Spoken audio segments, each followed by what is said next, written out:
Hello everybody, Virtual Rook here, and I am back with your VR news for September the 5th, 2024. Getting right into it, Zenith has announced that they will be dropping their prices permanently and going into a development halt. This has kind of been a long time coming, but the VR MMO Zenith is finally dropping out, which is really sad to see, honestly. It was a really ambitious VR title. It's really cool to see MMOs existing in VR, but I think that there just wasn't enough of a player base. It's definitely a sad day for the VR community because it was just, kind of the best of its kind. Not necessarily the first of its kind. There was another VR MMO. I don't remember what it was called though right now.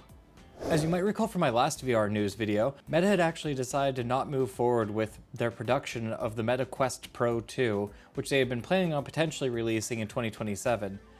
But I had also said that they still have a bunch of other VR headsets in development. And from some recent leaks, we actually got a little glimpse of what they might be working on. It looks like they're working on a slim form factor VR headset, also slated to come out in 2027, with an external processing unit, kind of like a Walkman that you would attach to your hip. It would be where all of the processing would take place. So kind of like a little computer in your pocket that then fed information up to the VR headset. Again, we don't have a lot of information about this, but it does look like it's codenamed Puffin. And I just thought it was funny that Sadly It's Bradley says that the tiny computer puck should be called a Zuck puck for good old Mark Zuckerberg. This makes me really excited because I think that this is a great way to move forward. I think that originally the Apple Vision Pro was going to be set up this way where all of the processing power would be in a separate piece that you would keep in your pocket that then would have a wire feeding up to a headset. They decided not to go with it because they wanted it to look slim and sleek and all form factor into one piece, but it made it heavy. And I think this is the best way to get all of that weight off of your face and somewhere else, so that way we could have something more in the form factor of the big screen Beyond's VR headset, which is extremely light and extremely small, but as a standalone VR unit, which would just be so cool. Moving right along, hand tracking will soon be available in Steam VR. In fact, if you're signed up for the beta for the Steam VR Link app on the Quest, and also signed up for the beta on Steam VR in Steam, how many times can I say Steam today? You can try out hand tracking in Steam VR right now with your Quest 2 or Quest 3, I guess also Quest Pro. Right now there's only basic controls for how your hands will move the docks in Steam VR, but it is allowing for people to actually start messing with different kinds of widgets and stuff in Steam VR using your hands. And people have even gotten it to work with Half-Life Alyx, and apparently it's a really cool experience to use your actual phalanges in Half-Life Alyx, so I'd love to give it a try. I haven't yet, but I've been busy. Speaking of different ways to interact with your VR experiences, we're getting Surreal Touch, a third-party VR controller for the Apple Vision Pro, which is deeply needed because right now, if you have an Apple Vision Pro, it doesn't come with controllers. So yeah, right now, Surreal Touch is a third-party VR controller for the Apple Vision Pro that you can back on Kickstarter if that's something you're interested in throwing money at. I mean, you already bought an Apple Vision Pro, so might as well just spend more money to get controllers that work, right? In very exciting Valve news, they might actually be giving us a VR mouse. I think kind of similar to what we currently have if you plug a mouse into your Quest 3.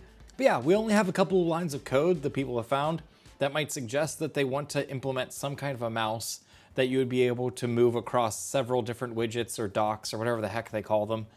Different windows in Steam VR. And if you've ever heard me rant about Steam VR, one of my biggest complaints is that if you have two monitors up inside of your Steam VR, your mouse only appears on one of them. For some reason, it will not appear on the second one, ever, which is the dumbest thing, and I don't know why it's such a problem. Just show me the actual monitor. Just, whatever. It's fine. It's okay. They're fixing it, hopefully. Hopefully we're gonna get a fix for it, because I just want to have a functioning mouse in Steam VR, because I want to do spatial computing. Moving right along to other exciting Steam VR news though.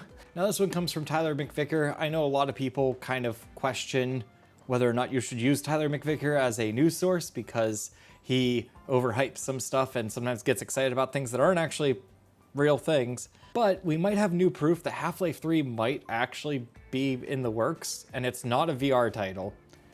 And the reason why it's in a VR news segment is because there's another Half-Life game also in the works apparently that is a VR title, and we do still have some kind of confirmation that Valve is working on the Deckard still, which if you don't know, the Valve Index is very old at this point. That's Valve's VR headset. Supposedly for a long time now they've been working on a new VR headset that may be a standalone, who knows at this point really. The exciting part is that it's still in the works, and maybe there's a Half-Life title that will be released with the Deckard if either of those things ever come to fruition. Fingers crossed, because that's the VR headset everyone wants, is the Valve Index 2 or the Deckard or whatever you want to call it. I know it's the VR headset that I want. But that's gonna do it for us this week. What do you think? What was the most exciting piece of news that I have given you? I'm just curious. Let me know down in the comments.